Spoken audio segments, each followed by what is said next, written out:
Julia Barreto nagsalita na at may nakakagulat na isiniwalat na huli niya sa akto sina Gerald at RC Munoz.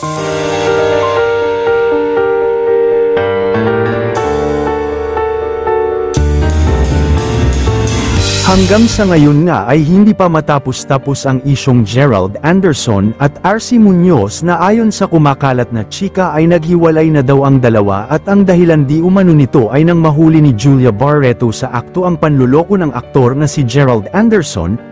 Ayon sa usap-usapan ay tila matagal nang alam ni Julia ang relasyong RC Munoz at Gerald na sa kabila nito ay hindi ito isinapubliko ng actress dahil nirerespeto nito ang kanilang naging pagsasama ni Gerald ngunit hindi na di umano natiis ni Julia ang lahat at sumabog na ito sa galit. Alam na alam ni Julia ang lahat ng panluloko ni Gerald sa kanya at itinago niya lamang ito dahil ayaw niyang pag-usapan pa ito ng publiko at masira pa ang kanilang iniingatang image. Tinapos na nga lahat ni Julia ang kanilang relasyon ni Gerald. Bongbong na daw ang kanyang desisyon na makipaghiwalay sa nasabing aktor.